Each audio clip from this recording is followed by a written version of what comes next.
you cannot effect change or change anything around you until you change. And so that's all personal growth is that when you're confronted with a problem that's very big, the only way to overcome is for you to get bigger. That is literally the only way for you to overcome a big problem, is for you to get bigger until you're bigger than the problem.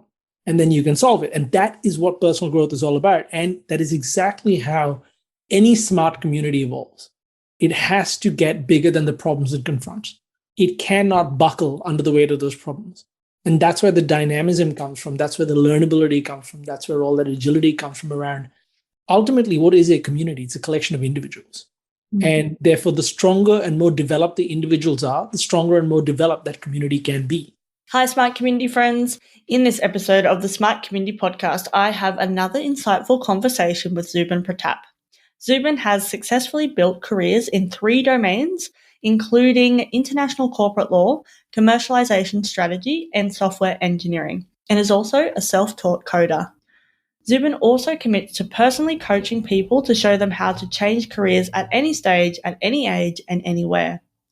Zubin was last a guest on the podcast way back in episode 37 when we were the Smart City podcast in 2018. So I'm very happy to have him back on the pod and having this conversation. In this episode, we begin by Zubin telling us about his varied and interesting background in law, business, startups, and software engineering. Zubin then tells us what a smart community means to him and also tells us about the work he does and the passion he has for helping people to transition careers. We then discuss the factors that contribute to people wanting to change careers, as well as how to deal with change and how to progress in smart communities. Zubin then shares with us some of his observations of the metaverse space. We also discuss the importance of diversity of thought in smart communities. And Zubin also shares with us some of the projects he's been working on since we last spoke, as well as some of his favorite learnings from those projects. We finish our chat discussing the emerging trends of taking small steps to make big impacts on the environment and the changing role of education in our lives. As always, we hope you enjoy listening to this episode as much as we enjoyed making it. Welcome to the smart community, smart regions, smart towns, and smart cities. It's where we live, work, and play. With smart communities, the future starts today. Big data, smart mobility, emerging trends galore. The Smart Community Podcast is what you're looking for. Hello, Zubin. How are you today? Zoe, how are you? I'm very well, thank you. Nice to speak with you again. I know. It's been far too long. We were just having a look. You were literally episode 37 on the podcast, which was, I'm trying to find the date, a long time ago, at least 3 years ago. March 2019 maybe? Or no, maybe even more than that. I think it was more than that. I can't see the date on here. But anyway, we were the Smart City podcast back then, I'm pretty sure. Right. So it's been a while. And I know you've been doing some amazing things. I've been following you along on LinkedIn and your emails and all that kind of stuff.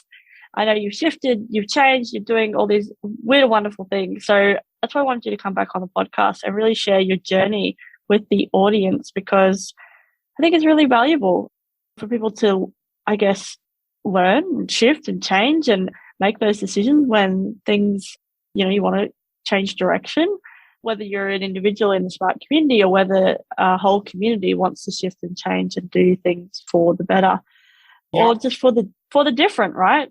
Yep. I just made that up. For the different. It's, the latest catchphrase. Anyway, enough about me. Let's go to you. Tell us about your background and what you're passionate about.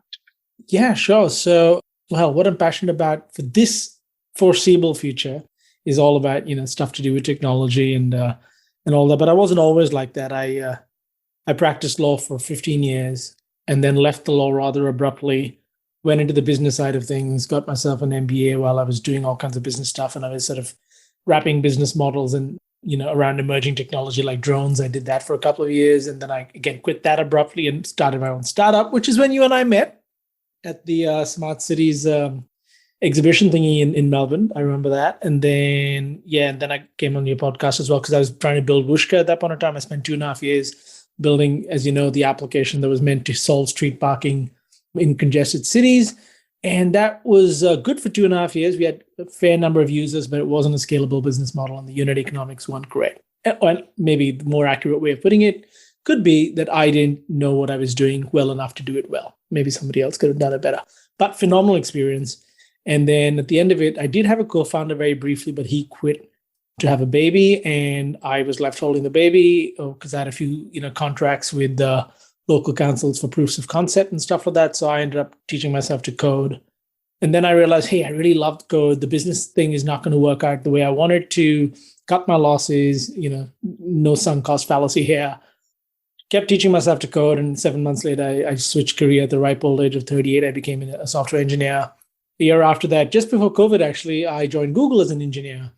And then a couple of months ago, I left Google to go back into the startup/scale-up world in the Web3 crypto space in an engineering capacity. So so it's been a completely crazy journey. Yeah, awesome.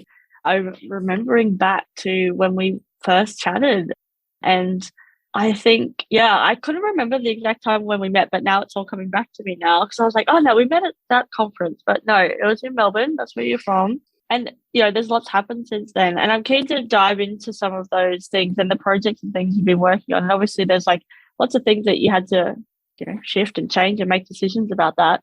But let's first go broad and tell us what a smart community is to you. Well, I mean, the word smart gets sort of bandied about a lot, right? It's, I think it means less about intelligent and smart and more about dynamic and changing and responsive. Like, I think that's what it is. I think, I tend to think of anything that's smart, like whether it's smart contracts or smart this or smart that, as just something that's enabled, that plugs into data and accordingly evolves. When the data changes, it transforms. And I think human life is meant to be lived that way, and cities are starting to reflect the values of human civilization, which has always been one of change in response to data. Yeah, I like that. And I think you're right. We are shifting and changing, and we are responding to the things around us. But again, we're getting different inputs, which is, that data that you're talking about as well. And I also think when we talked about, and I acknowledge that, you shift and change, you've moved out of, in inverted commas, because I think you're still in this space because you're just in a different role in this space.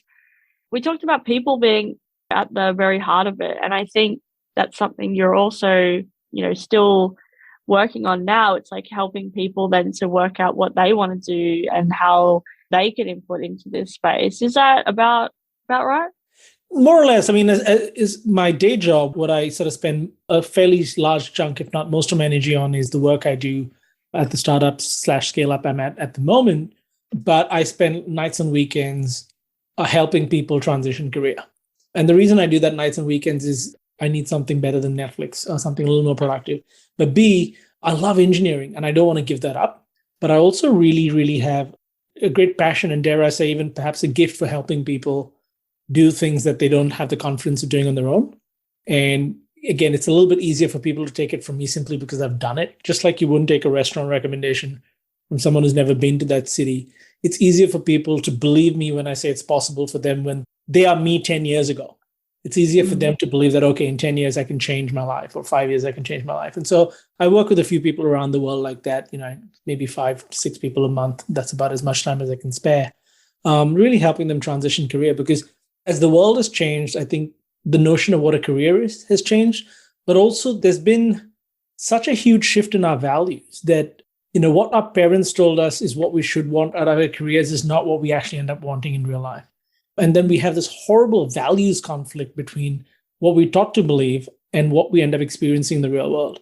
And so many people struggle with that every single day. They're just ripped asunder by, that tension in what they were taught to believe and what they're starting to see.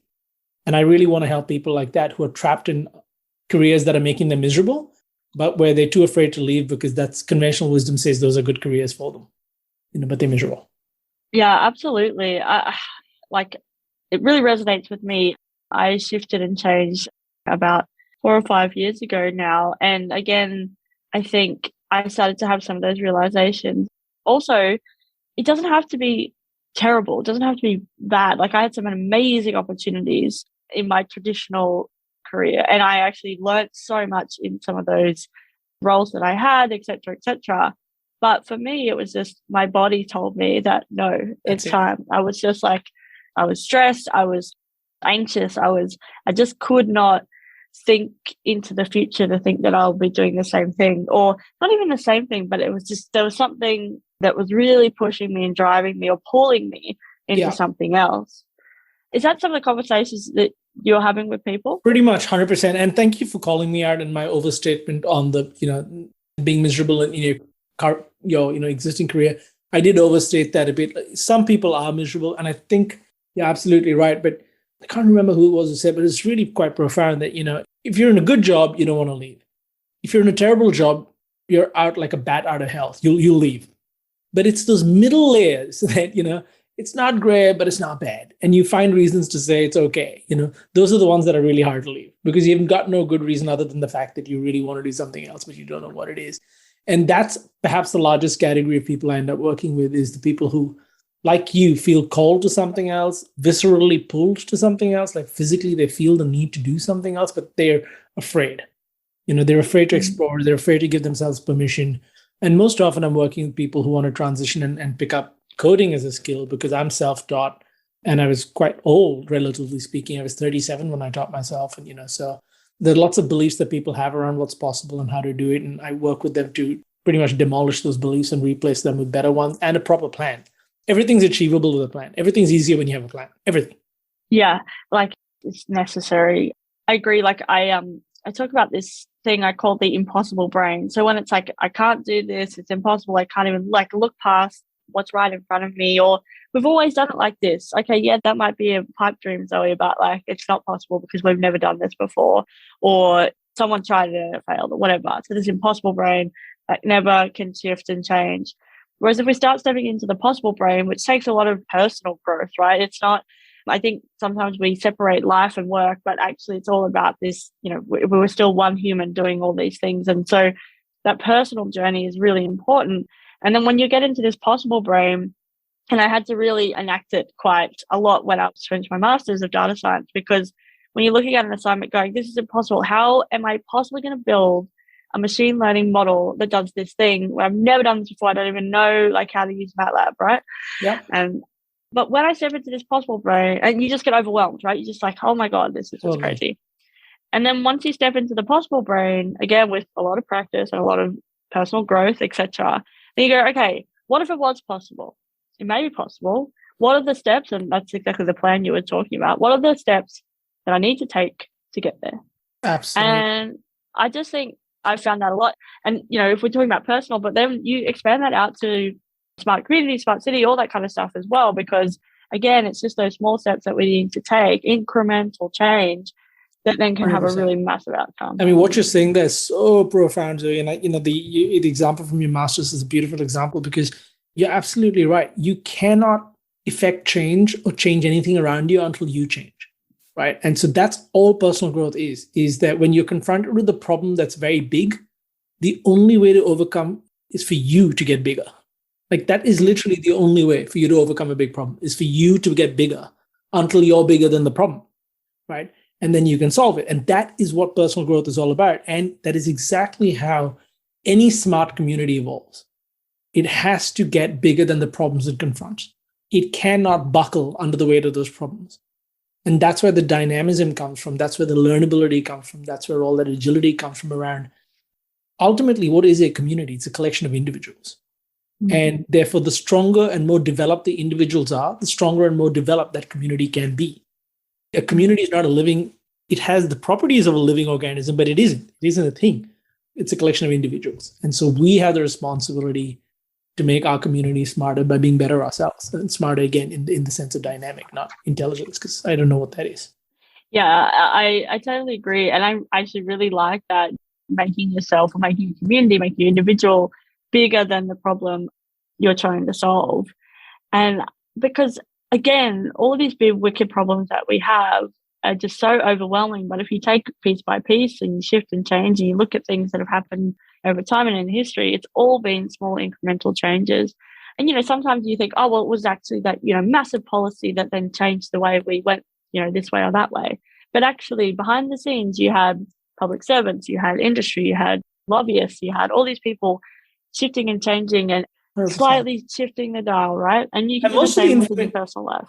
Sorry, yeah, and no, absolutely right. Most of the information we see big outcomes, and we don't see the decades of incremental changes that enable those big outcomes. Like when you think about the aircraft, sure, the Wright brothers made it out of wood and a bit of canvas and all the rest of that, but for it to become commercial, it was possible for the entirety of human history, but it only became possible after we learned how to work with aluminum properly. Like it required a transformation in the metallurgy world before we could make aircraft commercially viable. Like that is, again, incremental changes in a completely different industry before aviation could become mainstream. And that's really the story of human progress. It's, like you said, incremental changes across multiple domains. Or your machine learning, data science, so the masters that you're doing, there's stuff that dates back 70 years in that has to be stacked on top of before the latest models can be applied. Right? I mean, it's, standing on the shoulder of giants every step of the way. Yeah, I agree. And it's funny, like, even thinking about the aviation industry, what the shifts and changes are going to be from now on. And it will be, policy changes, like maybe it's environmental policy changes, or maybe it's, fuel, all these things, like you said, in kind of adjacent or related industries. And it's similar to problems we're thinking about in our communities. It's like we now have, just say, rideshare, for example, okay, the taxi industry was here for a long time, but it was things that GPS, the smartphone, it was those things that became ubiquitous. And so similarly then thinking about, okay, that was a thing that happened. Now what do we want to do? How do we want to shift and change and think about that more sustainable future when we think about public transport and active transport, walking, cycling? Can we apply some of those things that we learn from this other industry into this other mode, into these more sustainable modes, et cetera, et cetera. So there's so many learnings in that space, and which is why I love this space so much. And even like coding, I don't think I'm a very good coder. I don't show my coding friends my code because I don't think they'll talk to me anymore, because they'll be like, I can't believe that you code like that. So it's disgusting. I think we all carry that shame with us. Don't worry. We all are embarrassed at that code. That's good. Good. Okay. But I just think coding is one thing, it's a language, right? But you're solving problems in a whole bunch of different industries. Like it's not just one. I think there's going to be this shift and change into, I'm an engineer and now I have a data science degree, but we'll recognize that actually we want both of the, our bachelor or whatever. You don't even have to go to, it's not even necessarily tertiary education, but we'll be using data. So then we'll have this expertise, and then that data will be added on so we can think about that and really shift that moving forward, rather than just, you're a data person, so you just do that part of it. We actually need that integration piece. And sometimes that might be in one person, or it might be in a group of people where you can actually have those conversations. It has to be cross-pollinated, because the sum of human knowledge is expanding and inflating at a rate far faster than our ability to consume it is. I mean, it's just basic math. I mean, we're doubling the amount of data produced by the human civilization every 2 years. Okay, I don't see myself doubling my ability to learn in 2 years. I just can't. There's a finite capacity there. And no matter how much I improve it, it's going to be tiny steps. It won't be doubling. And so we have to cross-pollinize better. And I think teams are better than individuals at doing that. And teams typically bring strengths, but also people having multifaceted careers. So you can't get any depth in anything in 2 to 3 years, but you can do it in 5 to 10. And then you stack up all those experiences. So, people like you with your multifaceted background, and you just fundamentally look at problems from a multifaceted lens, right? You may not have all the pieces of information, but it's better than having one lens to look through. And right now I find a lot of that value for me is because I was a lawyer for, 14 years or whatever it was. And I'm now in the Web3 crypto space. I'm quite fascinated to see the intersection of law, finance, economics, psychology, and coding in the crypto space.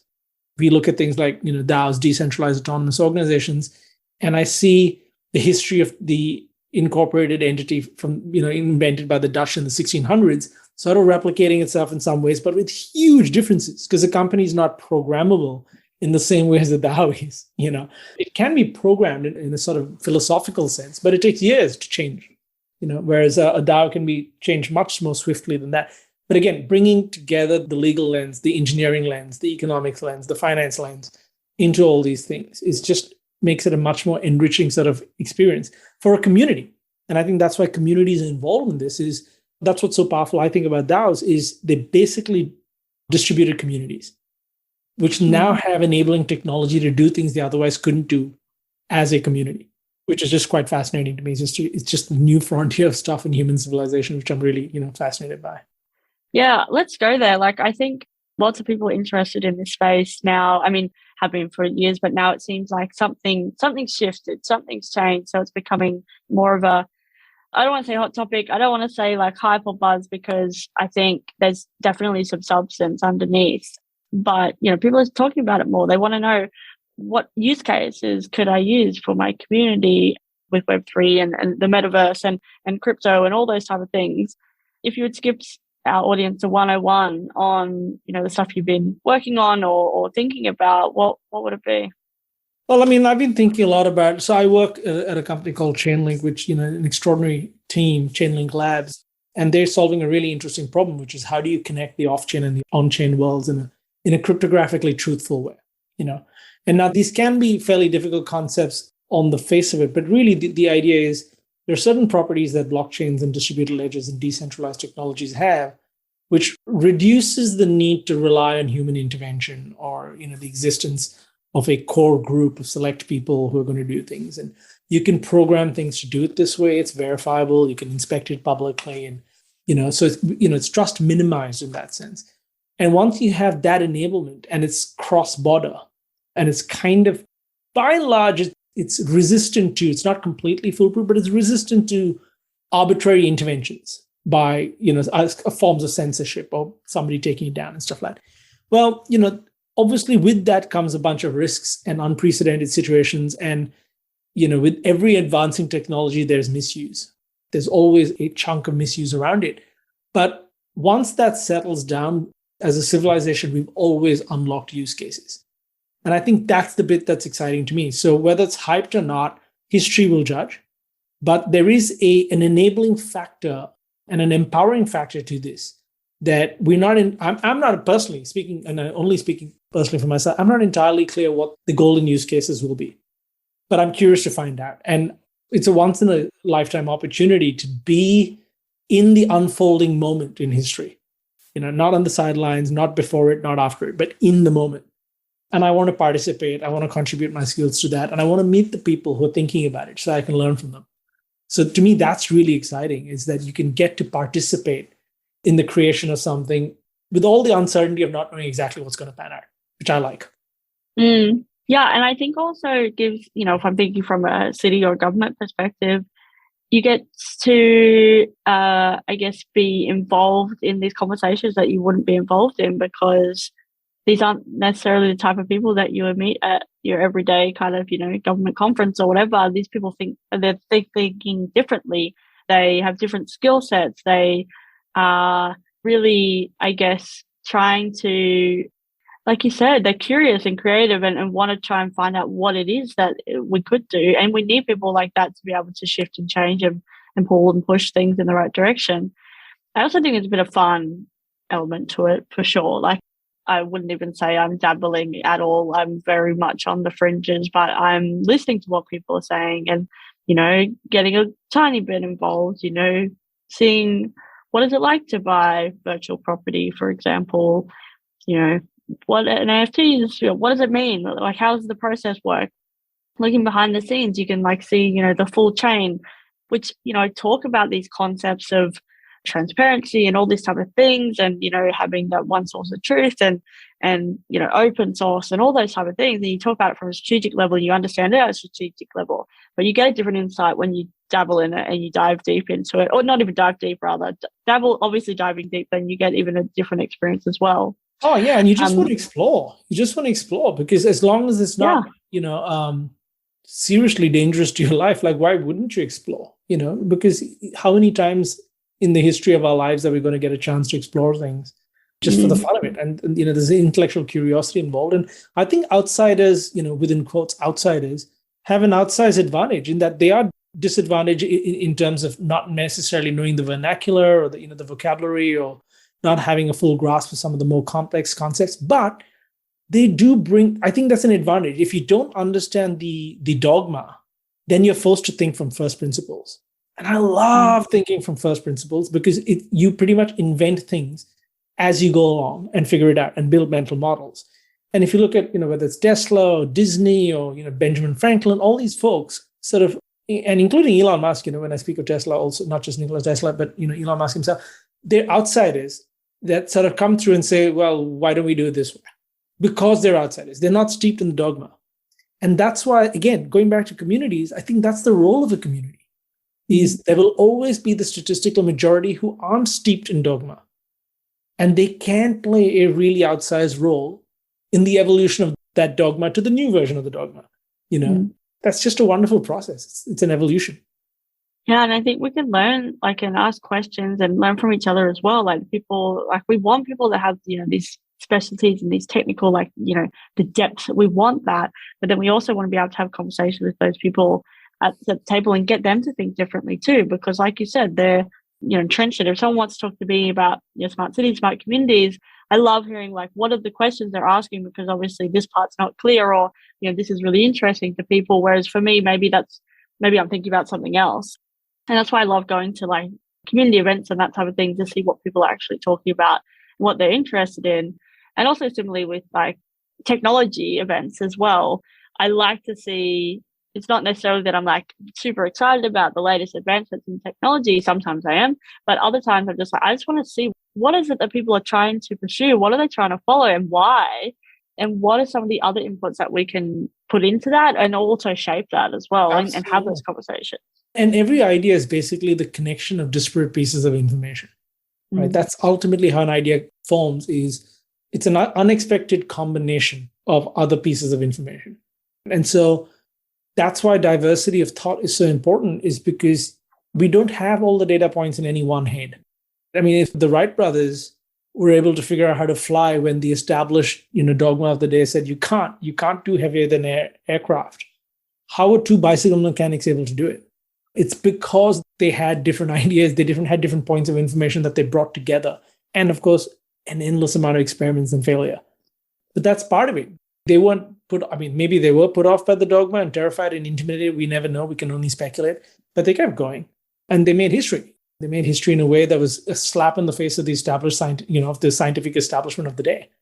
And that's the joy of it. That's kind of the whole fun of it.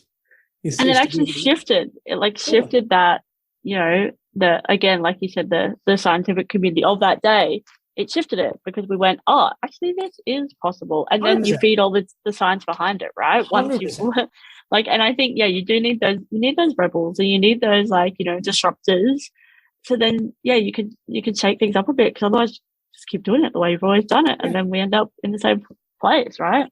Yep. And my favorite example of that is Roger Bannister, the guy who ran the 4-minute mile and broke the record, right? So he was a medical doctor, steeped in the medical dogma of the day, saying that it's not possible for the human body to run a mile in under 4 minutes because your lungs will explode, your heart. If you finish it, you'll be carried away on a stretcher.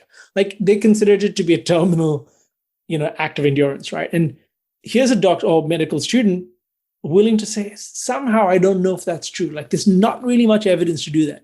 But he could have just accepted the orthodoxy of the day, but he didn't. And eventually, after much failure, he did it. But the most interesting thing about that is I think within 10 years of him having done it, tens of thousands of people did it. Because one person proved it was possible, suddenly it unlocked possibility for everybody else. And again, that came from outside the orthodoxy. And that's where the power of any smart community is, any dynamic community is having those people who are willing to say, but let's think from first principles. Yeah, no, I like that. And I'm really keen to dive, I want to go to the future, I want to talk about what's next, but I also just want to, ask you, obviously when we chatted, 3 years ago, more than that, years ago, you were doing certain thing, but what are some of the projects and things that you've done since then? And what are your favorite learnings from those? I've participated in a number of projects at different levels of depth, right? So either contributing code or getting involved in sort of discussions about them and things like that. Because of COVID and just me trying to sort of, when I joined Google, I was working a bunch of things internally, obviously. Honestly, I was just trying to focus a lot on building my software engineering career because I was starting out all over again. And, when you start out all over again, that first few years is really hard, right? So a lot of my energy was absorbed in that. And I haven't done very much in the smart city space, but I have been looking at a lot in the technology and code space. And that's sort of what drew me into this Web3 world a little bit. Is I'm less drawn by the finance and the trading and that side of things, and more drawn by what happens when people can interact and sort of organize themselves. What happens when human beings can organize themselves in a way where we're not entrusting Zoe and Zubin with decision making, but the entire community ends up having a say that is then cryptographically secured, guaranteed in that sense. And I think that's really fascinating. Now, for all we know, we may not hit the golden, use case in our lifetime, or it could happen tomorrow. We don't know, right? But I really see, that's the kind of stuff that I've been involved a lot in, and a lot of reading. I've been doing a lot of reading and self improvement. What you talked about, self growth stuff. I've been doing a ton of reading about human potential, a ton of reading about that, because that's become very important. A very core tenet of the coaching I offer to career changers is about the human potential perspective, And so I collect really incredible examples where people assume it was really easy for them. And I do deep dives into their life and their history and show just how unbelievably hard it was for them.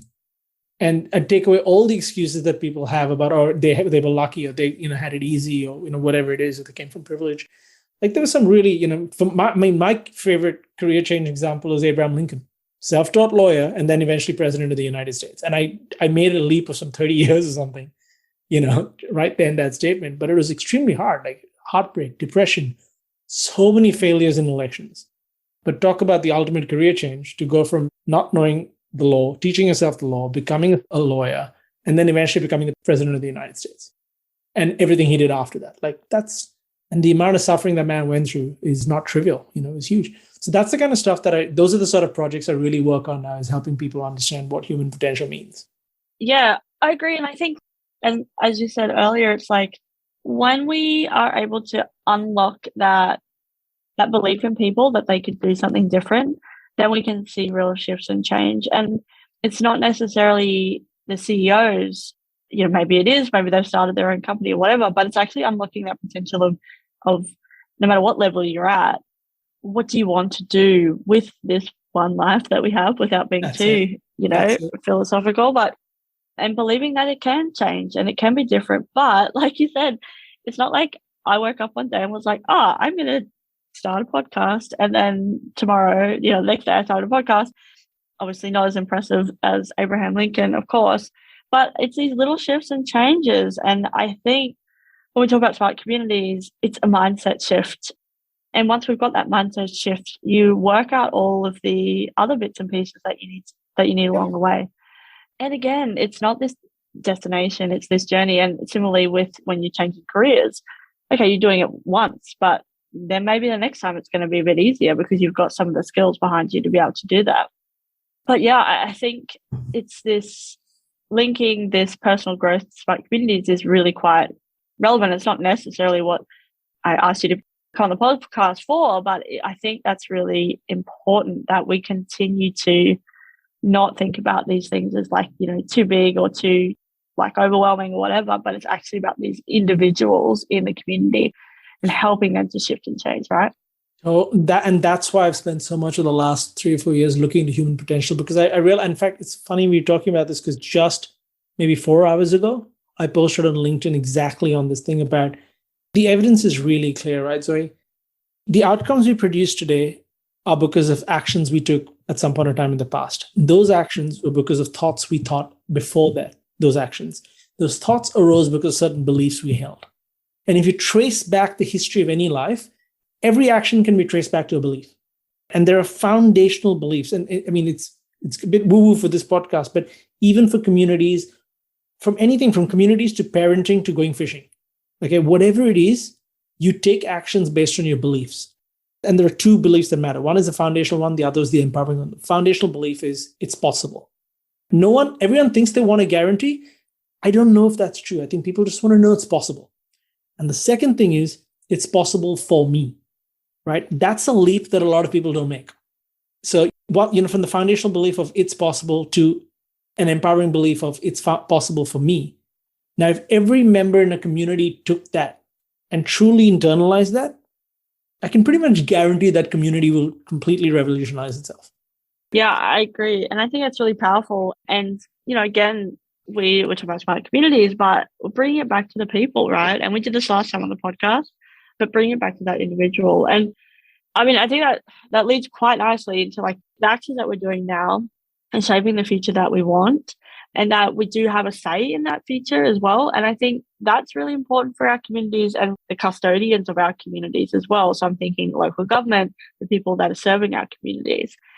So what are, I guess, like those future things that we're thinking about? What are some of those future trends that you're seeing, and based on, being able to act now and shape those in the future as well? Yeah, I mean, there are three things that occupy my mind a little bit in varying degrees. One is environment and sustainability. And having grown up in the developing world and lived a lot of my adult life in the developed world, I can see both sides of the argument, the developing world's argument of, well, we have the right to industrialize and get prosperous too. And the developed world point of view, but it's really bad for the environment, and we found out the hard way. That's a very difficult argument to reconcile, but nobody can, most people do, at least in my sphere, tend to agree that we need to fix things. Like it's not ideal what we've done. And that starts at home, because the environment, we can try and blame it on the politicians and the industries and stuff like that, but there's things that we can do in our daily recycling habits or our consumption habits that will have, or our driving habits, small steps that could make outsized impacts. So that's one thing that keeps me occupied. The second thing that keeps me occupied quite a lot is the nature of education and its changing role in our lives. I'm getting more and more disillusioned with traditional education and more enamored of micro-skilling, because I see experience as being, you mentioned something, you remarked, it was a throwaway remark from earlier on this podcast about, it's been around for a few years now. I think we were talking about crypto, right? When you actually think about it, it's not. It's really, 10 years, maybe a bit more from when it really started. But that's still pretty short in the evolution. That's around the same time as smartphones came out. Now, we think that smartphones came out a long time ago, but, a 12-year-old today was born at the time the smartphone was taking off. Okay, it's really not that long, to keep it in perspective. So, that's another thing that keeps me occupied is education. Things are moving so fast. People, what we mean by experience is very different. Like in some industries, 20 years experience counts. In the world I'm in at the moment, having 4 years experience makes you the original gangster, the OG, right? It's a completely different perspective. And the last thing I think about is the nature of a wealth creation between generations, or, financial sustainability. I think that's a very difficult problem to solve, given the way our economy is currently structured. Wage growth, inflation, all these concepts are quite hard. And also the things that people have to buy are more than my parents' generation. So the demands on your resources are much more like the things you want to buy. And it goes into this really philosophical thing about, well, should we be being that consumerist or not? Should we tighten the belt, or should we grow our income? And I think these are lessons that kids learn from their parents. And so the current generation of parents, it's going to be interesting to see what beliefs their kids come out with in 30 years when they're, the captains of their industry, because things are going to be so different. In 30 years, the change between then and now is going to be so much more different than what it is between now and the 90s. It's just going to be exponential. So, yeah. Yeah, I totally agree. I think it's going to be really interesting. And I guess maybe every generation says this, but I just think the rapid growth in technology and data and what we can do with it and access to is going to be really interesting to see how we, I guess the next generation, or even, how we shift and change in the next few years, and what that will make the world look like, and hopefully get some really creative, curious people involved in solving some of these wicked problems that have been around for a long time. Yeah, totally. 100%. It's been so great to chat with you again. I've been thinking about talking to you for a long time, and I know we've been catching up on the line in messages and things, but it's honestly so great to chat with you again. So thank you for coming on. Yeah, the pleasure's mine, Zoe. Lovely to see you, and glad you're well. And that COVID didn't affect you too badly, which is good. I'm glad. Period. Yeah, that's good. Yeah, it hasn't been too bad, to be honest.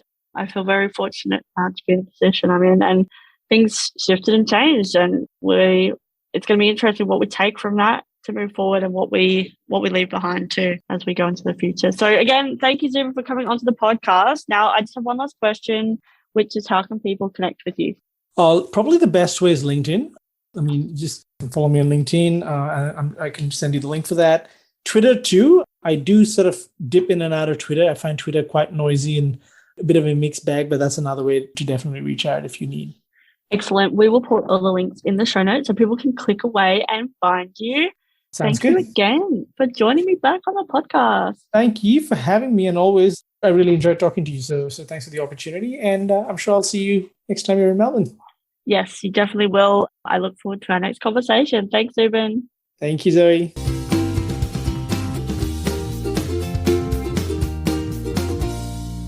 The Smart Community podcast is brought to you by My Smart Community.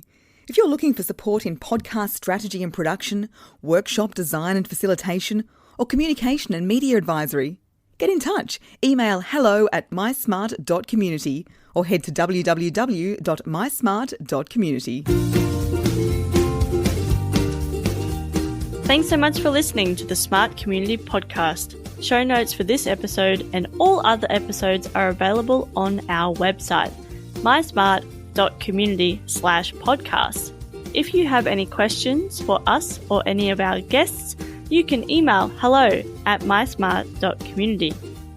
You can also find us on the socials. We are on LinkedIn and Twitter @SmartComHQ. That's com with 2 M's. If you are enjoying the podcast, please hit subscribe so you never miss an episode. And we would love for you to leave us a rating and review at wherever you listen. This really helps us reach more ears and eyes, so thank you for your support. As always, we hope you enjoyed listening to this episode as much as we enjoyed making it.